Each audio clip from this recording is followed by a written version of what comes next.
நஹ்மதுஹு வ நுஸல்லிமு அலா ரசூலிஹில் கரீம் வபாது. மதிப்புக்குரிய சகோதர சகோதரிகளே, அஸ்ஸலாமு அலைக்கும் வரஹ்மத்துல்லாஹி வபரகாத்துஹு. ரமதான் மாதத்தை பொறுத்தவரையில் அதிலே நாங்கள் அல்லாஹ்வுடைய திருப்தியை எதிர்பார்த்து பல்வேறுபட்ட நன்மைகள் நற்காரியங்களிலே தம்மை மும்முரமாக ஈடுபடுத்தி கொண்டிருக்கிறோம். ரமதான் நன்மைகளின் மாதம், மனித உணர்வுகளை செப்பனிடுகின்ற ஒரு மாதம், அல்லாஹ்வுக்கும் அடியானுக்கும் இடையிலான உறவை வலுப்படுத்துகின்ற ஒரு மாதமாக அந்த ரமதான் இருக்கிறது. அதே நேரம் இந்த ரமதான் அல்லாஹ்வோடு ஒரு அடியானுக்கு எவ்வளவு தூரம் வலுவான ஒரு தொடர்பை ஏற்படுத்துகின்றதுவோ, அதே போன்று அடியானுக்கும் மற்றொரு சகோதர அடியானுக்கும் இடையிலும் இந்த நோன்பு, இந்த ரமதான் அழகான உறவை ஏற்படுத்துவதனை எமக்கு தூண்டியிருக்கிறது. அதற்கான பல வழிகாட்டல்களையும் தந்திருக்கிறது. ரமதானில் நாங்கள் நோன்பு நோக்கிறோம், அப்போது அல்லாஹ்வோடு நாங்கள் தொடர்புபடுகிறோம். ரமதானில் நாங்கள் கியாமுல்லையில் ஈடுபடுகிறோம், அப்பொழுது அடியான் தனிப்பட்ட முறையிலே இறை உணர்வை புதுப்பித்து கொண்டு, ஈமானை தக்க வைத்து கொண்டு அல்லாஹ்வோடு வலுவான உறவை ஏற்படுத்திக் கொள்கிறோம். திக்ர்களில் இஸ்திக்ஃபார்களில் ஈடுபடுகிறோம், குர்ஆனை ஓதுகிறோம், குர்ஆனோடு தொடர்புபடுகிறோம். இதனூடாக தனிப்பட்ட முறையிலே ஒவ்வொருவரும் ஆத்மீக ரீதியாக தங்களை வளர்த்து கொள்கின்ற நல்லொரு சந்தர்ப்பத்தை நாங்கள் இந்த ரமதானிலே பார்க்கிறோம். அதே நேரம் இந்த ரமதான் பற்றிய குர்ஆனிய வசனங்கள், ஹதீஸ்களை மொத்தமாக திரட்டி பார்க்கின்ற பொழுதோ, இந்த ரமதான் தங்களோடு வாழுகின்ற சக சகோதரர்கள் சகோதரிகளை இணைத்து கொண்டு பயணிப்பதற்கான ஒரு சந்தர்ப்பத்தையும் இந்த ரமதானில் அல்லாஹ் தஆலா ஏற்படுத்தியிருக்கிறார். எனவே இந்த ரமதானுக்கு ஒரு சிறப்பு பெயராக ஸல்லல்லாஹு அலைஹி வஸல்லம் சொல்லியிருப்பது போன்று ஷஹ்ருல் முவாசாத், உதவி செய்கின்ற மாதம். எப்படி ஒரு ஷஹ்ரு சியாம், நோன்பின் மாதம் போலவே ஷஹ்ருல் முவாசாத் அல்ல ஷஹ்ரு சதகாத், சதகாக்களை வாரி வாரி வழங்குகின்ற, அடுத்தவர்களுக்கு உதவி ஒத்தாசைகளை செய்கின்ற ஒரு மாதமாகவும் இந்த மாதம் அடையாளப்படுத்தப்பட்டிருக்கிறது. எனவே அடியானுக்குரிய உறவும் அடியார்களுக்கு இடையிலான உறவும் இந்த நோன்பு மாதத்திலே, ரமதான் மாதத்திலே சதக்காவுக்கூடாக உதவிகளுக்கூடாக வலுப்பெறுகிறது, பலம் பெறுகிறது. மறுபக்கம் அல்லாஹ்வுடனான உறவும் வலுப்பெறுகிறது. எனவே இரண்டு முக்கியமான தொடர்புகள் இந்த ரமதான் மாதத்திலே ஏற்படுகின்ற வகையிலே தான் இந்த நோன்பு இஸ்லாமிய ஷரியாவிலே ஏற்பாடு செய்யப்பட்டிருப்பதை நாங்கள் பார்க்கிறோம். அந்த வகையிலே சகோதர சகோதரிகளே, ஷஹ்ருல் முவாசாத் என்று வழங்கப்படுகின்ற இந்த ரமதான் மாதத்திலே நாங்கள் அதிகமாக ஏனையவருக்கு உதவ வேண்டும் என்ற அந்த விரிந்த பரந்த மனப்பதிவை நாங்கள் பெற்றுக்கொள்ள வேண்டும். இது நன்மைக்கான ஒரு சிறந்த சந்தர்ப்பம். அது கூட அல்லாஹ் தஆலாவோடு மிக நெருக்கமான, அல்லாஹ்வுடைய விருப்பங்களை அதிகம் பெற்றுத்தருகின்ற, மஹப்பத்தை பெற்றுத்தருகின்ற ஒரு சிறந்த செயற்பாடாக அடுத்த மனிதர்களுக்கு உதவுதல், அடுத்த நோம்பாளிக்கு உதவுதல், சக தோழர்களுக்கு உதவுதல் என்ற விவகாரம் அமைந்திருப்பதை நாங்கள் பார்க்கிறோம். நாங்கள் குர்ஆனிலே நாங்கள் பார்க்கிறோம், பொதுவாக சதகாக்களை குர்ஆன் அதிகமாக வலியுறுத்தியிருக்கிறது. தான தர்மங்களை பொதுவாகவே வலியுறுத்தியிருக்கிறது. அது ரமதான் என்று வருகின்ற பொழுது அதற்கு ஒரு பெரிய முக்கியத்துவத்தை இஸ்லாமிய ஷரியா வழங்கியிருக்கிறது. உதாரணமாக குர்ஆனிலே சதக்காக்களை பற்றி சொல்லுகின்ற சந்தர்ப்பங்களிலே எவ்வளவு தூரம் அல்லாஹ் தஆலா முக்கியத்துவப்படுத்தி சொல்லியிருக்கிறார். வயுதாயிஃபு, சதக்காக்களை கொடுக்கின்ற பொழுது, அல்லாஹ்வுக்காக ஒருவர் முன்வந்து செலவழிக்கின்ற பொழுது, இறை பாதையில் செலவழிக்கின்ற பொழுது அவருக்கு யுதாயிஃப் மையேஷ், தான் விரும்புகின்ற விடவாறு பல மடங்குகளாக கொடுப்போம். அது உலகத்தில் கொடுப்பதாகவும் இருக்கும், கண்டிப்பாக மறுமையில் வழங்கப்படுவதாகவும் இருக்கும். எப்படியோ அவரவர் வழங்குகின்ற சதக்கா பெரிய ஒரு நன்மையை பெற்றுத் தருவதற்கான ஒரு வாய்ப்பாக அமையும். அது கண்டிப்பாக ஒரு பெரிய ஒரு வளர்ச்சிக்கு காரணமாக அமையும் என்று குர்ஆன் சொல்கிறது. மறுபக்கம் குர்ஆன் சொல்கிறது, வயுர்பிஸ் சதகாத், நிச்சயமாக சதக்காக்களை அவன் மேலும் மேலும் வளர்க்கிறான். எனவே சதக்கா என்பது ஒரு புனிதமான இபாதத். சதக்காவை பற்றி அறிஞர்கள் இமாம்கள் விளங்கப்படுத்துகின்ற பொழுது ஈமானுடைய அடையாளம் என்று சொல்லுவார்கள். ஒருவரிடம் சதக்கா இருக்குமாக இருந்தால் அரபு மொழியிலே தசத்தக, உண்மை சொன்னான், சத்தக, உண்மைப்படுத்தினான் என்ற அந்த மொழி பிரயோகத்திலிருந்தால் சதக்கா என்ற சொற்பிரயோகம் வந்திருக்கிறது. எனவே சதக்கா என்ற சொற்பிரயோகமே காட்டுவது என்னவென்றால், நான் அல்லாஹ்வை நம்பி இருக்கிறேன், மறுமையினாலே நம்பி இருக்கிறேன். எனவே அந்த ஈமான் என்னிடம் இருக்கிறது என்பதற்கான ஒரு அடையாளமாக அல்லாஹ் ரசூல் சொன்ன பிரகாரம் தான் சம்பாதித்த செல்வங்களிலிருந்து உழைப்பிலிருந்து நாங்கள் இன்னொருவருக்கு உதவியாக வழங்குகின்ற பொழுதோ அது ஈமானின் அடையாளமாகவும் நல்ல முஸ்லிமுக்கான சிறந்த பண்பாகவும் மாறிவிடுகிறது என்ற கருத்தை தருவதாக பொதுவாக விளக்குவார்கள். எனவே இந்த சதகா ஈமானை வெளியே தெரிய வைக்கின்ற ஒரு மிக முக்கியமான காரணம், ஒரு முஸ்லிமுடைய அடையாளமாகவும் பண்பாடாகவும் இருக்கின்ற ஒரு காரணியாக இருக்கிறது. எனவே அன்புக்குரிய சகோதர சகோதரிகளே, இதனை அல் குர்ஆன் மிக தெளிவாக அதிகமாக வலியுறுத்தி இருக்கிறது. ரமதான் மாதம் வந்துவிட்டார், ரசூலுல்லாஹி ஸல்லல்லாஹு அலைஹி வஸல்லம் அன்னவர்கள் எவ்வளவு தூரம் சதகா விஷயத்திலே ஈடுபாடோடு இருந்தார்கள் என்பதனை சொல்லுவார். கான ரசூலுல்லாஹி ஸல்லல்லாஹு அலைஹி வஸல்லம் அஜ்வதன் நாஸ் வகான அஜ்வத் மா யகூனு ஃபீ ரமதான். ஸல்லல்லாஹு அலைஹி வஸல்லம் அவர்கள் இயல்பிலேயே மனிதர்களிலே அதிகமாக தான தர்மம் கொடுக்கின்ற ஈகை பண்பு கொண்டவர்களாக இருந்திருக்கிறார்கள். ஸல்லல்லாஹு அலைஹி வஸல்லம் இயல்பாகவே எல்லா காலங்களிலும் தன்னிடம் இருக்கின்ற பொருட்களை அடுத்தவர்களுக்காக வாரி வழங்குகின்றவர்கள் அவர்கள் வாரி வழங்குபவர்களாகவே இருந்திருக்கிறார்கள். அது அவர்களின் சிறப்பம்சம், அஜ்வதுன் நாஸ். ஆனால் ரமதான் என்று வந்துவிட்டால் அதை விட அதிகமாக கொடுப்பார்கள். சஹீஹ் புகாரில் பதிவு செய்யப்பட்டிருக்கிற அந்த ஹதீஸ் தொடர்ந்து வருகிறது. எந்த அளவுக்கு என்றால் ரசூலுல்லாஹி ஸல்லல்லாஹு அலைஹி வஸல்லம் அஜ்வத் பில் ஹைர் மினர் ரீஹில் முர்சலா, வீசுகின்ற காட்டை விட வேகமாக குறிப்பிட்ட ரமதான் மாதத்திலே சதகாக்களை கொடுப்பவர்களாக அருமை தூதர் ஸல்லல்லாஹு அலைஹி வஸல்லம் இருந்தார்கள். எனவே இதுதான் எமது கலாச்சாரம். இறை தூதர் ஸல்லல்லாஹு அலைஹி வஸல்லம் மிக சிறந்த ஒரு சுன்னா, அழகிய நற்குணம். ஸல்லல்லாஹு அலைஹி வஸல்லம் அவர்களை மஹப்பத் வைக்கின்ற விரும்புகின்ற அச்சொட்டாக பின்பற்றுவோம் என்று ஆகர்ஷிக்கப்பட்டிருக்கின்ற நாங்கள் கண்டிப்பாக இத்தகைய நல்ல சுன்னாக்களை நாங்கள் ஹயாத்தாக்க வேண்டும். சதகா என்பது சுன்னா.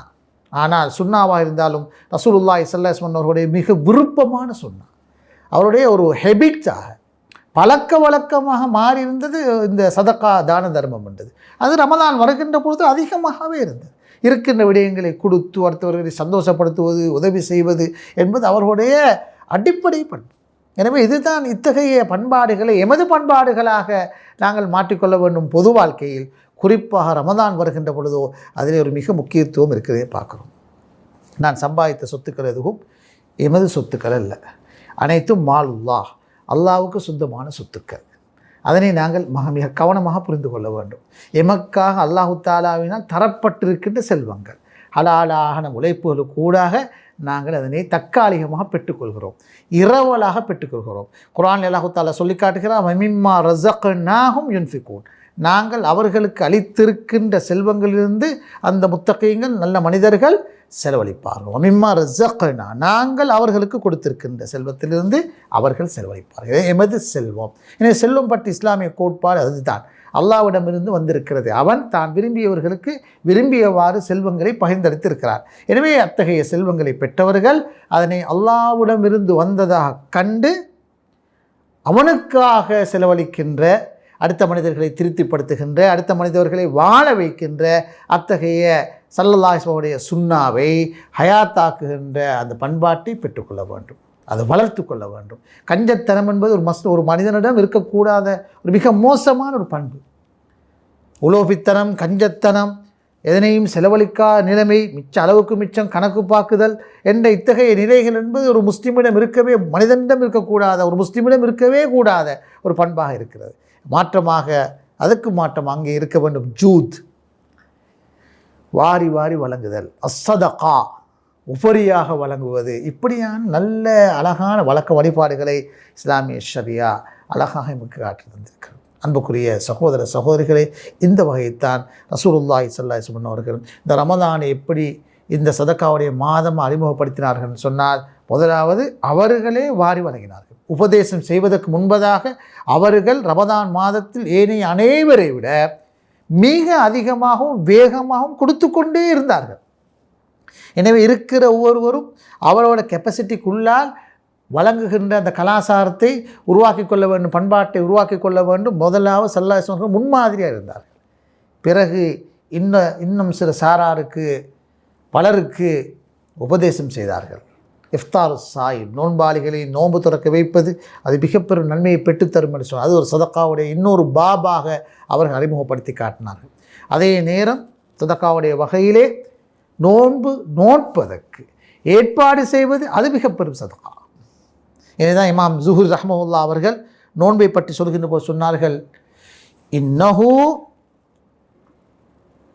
திலாவத்துல் குர்ஆன் வ இத்ஆமுத் தஆம். நோன்பு என்று வந்தால், ரமதான் என்று வந்தால் குர்ஆனோடு தொடர்படுவது, குர்ஆனை ஓதுவது, ரெண்டாவது ஏழைகளுக்கு உணவளிப்பது என்று சொன்னார்கள். அந்த அளவுக்கு நோன்பை நோட்பதற்கு ஏற்பாடு செய்து கொடுப்பது, நோன்பு பிடிப்பதற்கு ஏற்பாடு செய்வது, நோன்பை திறப்பதற்கு ஏற்பாடு செய்வது, இப்படியாக நல்ல கலாச்சாரங்கள் எமது சமூகத்தில் அல்ஹம்துலில்லாஹ் வளர்ந்திருக்கிறது. அது மேலும் மேலும் வளர வேண்டும். இப்படியாக உதவி ஒத்தாசைகளை வழங்குகின்ற ஒரு மாதமாக இந்த மாதம் இருக்குது. இது உண்மையில் ஜக்காத்துடைய மாதம் அல்ல. ஜக்காத்துக்கும் நேரடியாக ரமதானுக்கும் நேரடி தொடர்பு கிடையாது. ஜக்காத் என்பது கடமை.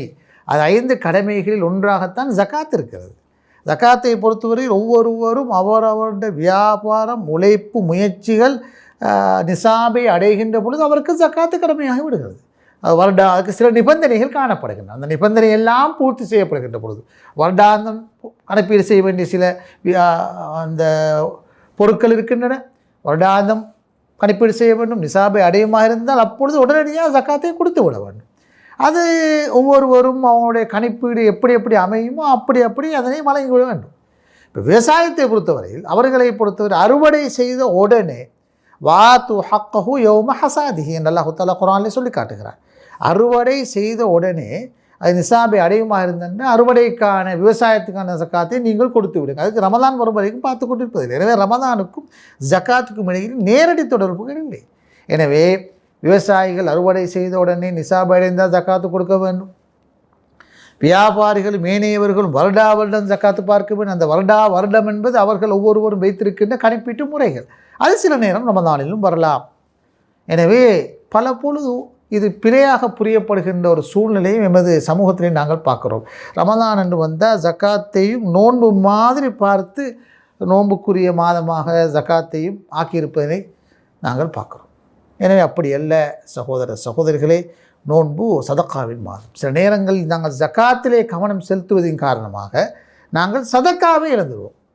ஜக்காத்தினால் சதக்காவை கொடுப்பதற்கு இந்த அளவுக்குன்னா ஜக்காத்து பெற தகுதி இல்லாதவர்களுக்கு கூட ஜக்காத்து கூட கொடுத்து சில நேரங்கள் பிழையான ஒரு நடைமுறை உருவாக்குவதை நாங்கள் பார்க்குறோம். எனவே ஜக்காத் என்பது சில நிபந்தனைகளுக்கு உட்பட்டது. யார் யாருக்கு வழங்கப்பட வேண்டும், எப்படி வழங்கப்பட வேண்டும், அதுக்கென்ன நிறுவனங்கள் காணப்படுகின்றன. அதெல்லாம் இருக்க நேரடியாக நாங்கள் ஜக்காத்தை இங்கு தொடர்புபடுத்துவது பொருத்தமாக இல்லை. ஆனாலும் ஜக்காத்தை ரமதானில் தான் வருடம் பார்த்து வருபவர்கள் அதிலே வழங்கலாம். அதில் எந்த பிழையும் இல்லை. இந்த விஷயத்தை நாங்கள் புரிய வேண்டும். ஆனால் உண்மையில் நோன்பு அல்லது ரமதான் ஜக்காத்தின் மாதம் அல்ல, அது சதக்காவின் மாதம். வாரி வாரி வழங்குகின்ற, உபரியாக வழங்குகின்ற, சுன்னத்தாக வழங்குகின்ற, கடமைகளுக்கு அப்பால செயற்படுகின்ற மாதம்தான் ரமதானுடைய மாதம். கடமை என்பது ஜக்காத், சுன்னா என்பது சதக்கா என்று நாங்கள் சொல்கிறோம். இதனையும் நாங்கள் இந்த சந்தர்ப்பத்திலே புரிந்து கொள்ள வேண்டும். இந்த அளவுக்கு சதக்காக்கள் அதிகம் கொடுக்கின்ற, மேலதிகமாக வழங்குகின்ற அந்த கலாச்சாரம் தான் நோம்பின் கலாச்சாரமாக இருக்கிறது என்பதை நாங்கள் புரிந்து கொள்ள வேண்டும். இந்த பின்னணியில் தான் சதக்காவுடைய முக்கியத்துவத்தை வலியுறுத்துகின்ற பொழுதோ கடைசியாக நாங்கள் பார்க்குறோம், ரமதான் முடிவடைகிற நேரத்தில் பெருநாள் தினத்துக்கு முன்பதாக, பெருநாள் தொழுகைக்கு முன்பதாக சதக்கத்துல் ஃபித்ர் என்ற இன்னொரு வகையான சதக்காவை அருமை தூதர் ஸல்லல்லாஹு அலைஹி வஸல்லம் அவர்கள் அறிமுகப்படுத்தி இருக்கிறார்கள். எனவே சதக்காக்களை கொடுத்து கொடுத்து கொடுத்து வந்து கடைசியாக ஒரு சதக்காவை, பெருநாளுக்கான சதக்காவை நாங்கள் கொடுக்கிறோம். அது மிக வித்தியாசமான ஒரு சதக்கா. அந்த சதக்காவுக்கூடாக அல்ஹம்துலில்லாஹ் எமது சமூகத்தில் இருக்கின்ற ஏழை எளியவர்கள் எல்லோரும் சேர்ந்து பெருநாளை அழகாக கொண்டாடுவதற்கான சிறப்பான சூழலை இஸ்லாமிய ஷரியத், குர்ஆனும் சுன்னாவும் அழகாக நமக்கு காட்டி தந்திருக்கு. அதுவும் இன்னொரு சதக்காவின் வகை.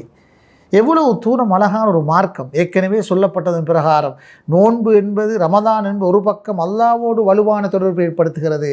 இரண்டாவது, மனிதர்களோடு, குறிப்பாக சமூகத்தில் பாதிக்கப்பட்டிருக்கின்ற ஏழைகள், எளியவர்கள், அறியாதவர்கள், நோயாளிகள், வயதாளிகள், அன்றாட வாழ்வுக்கே பிரச்சனைகளோடு வாழுகின்றவர்கள் என்று பலரையும் அனுசரித்து அரவணைத்து உள்வாங்கி அவர்களையும் வாழ வைப்பதற்கு ஏற்பாடு செய்கின்ற ஒரு மாதமாக அல்ஹம்துலில்லாஹ் இந்த ரமதான் மாதம் இருக்கிறது. அதுதான் அப்படி முடிவடைகின்ற பொழுது கூட சதக்கத்துல் ஃபித்ரு கூடாக முடிவடைகிறது. எனவே சதக்கத்துல் ஃபித்ர் கடைசியாக ரமதானிலே வழங்கப்படுகின்ற ஒரு தர்மம். அது பெருநாள் தர்மமாக இருக்கிறது. ஒரு பக்கம் எமது நோன்பில் ஏற்பட்ட பாவங்களை அது மன்னிக்கிறது, இரண்டாவது பெருநாளை மிக சந்தோஷமாக கொண்டாடுவதற்கு வழி அமைக்கிறது. இப்படியாக சதக்கா ஒரு விரிந்த அழகான செயற்திட்டமாக இருக்கிறது. கண்டிப்பாக பணமாக இருப்பவர்கள் பணமாக சதக்காவை கொடுக்கலாம். சதக்காவுடைய வடிவம் மிகவும் விசாலமானது. ஒவ்வொரு உதவி செய்வது கூட சதக்கா தான், புன்முறுவல் பூர்ப்பது கூட சதக்கா தான். நன்மையான அனைத்தும் சதக்காவாக மாறியிருக்கிற சந்தர்ப்பத்திலே அந்த விரிவான கருத்தை நாங்கள் இந்த ரமதான் எங்களுக்கு பயன்படுத்தி கொள்ள முடியும். அதிலே ஒன்று தான் எம்மிடம் இருக்கின்ற சொத்துக்களை, செல்வங்களை, பணத்தை நாங்கள் வாரி வாரி வழங்கி அடுத்தவர்களை கௌரவப்படுத்துவது, கண்ணியப்படுத்துவது, அதனூடாக அல்லாஹ்வுடைய திருப்தியை நாங்கள் அடைந்து கொள்ள முயற்சிப்பது மிகுந்த முக்கியத்துவம் பெறுகிறது. இந்த வகையில் இந்த ரமதான் மாதத்தை நாங்கள் உபரியாக வழங்குகின்ற சதக்காக்களுக்கு ஒரு கூடிய முக்கியத்துவத்தை வழங்கி அதிகமாக அல்லாஹ்விடத்திலே நன்மைகளை பெற்றுக்கொள்வதற்கும் சமூகத்துக்கு பயனுள்ள நல்ல நன்மைகளையும் நற்பணிகளையும் செய்வதற்கும் தான தர்மங்களை செய்வதற்கும் அல்லாஹு தாலா எங்கள் அனைவருக்கும் கிருபை செய்வானாக. வாஹர் தாவானா அல்ஹம்துலில்லாஹி ரப்பில் ஆலமீன். அஸ்ஸலாமு அலைக்கும் வரஹ்மத்துல்லாஹி வபரகாத்துஹு.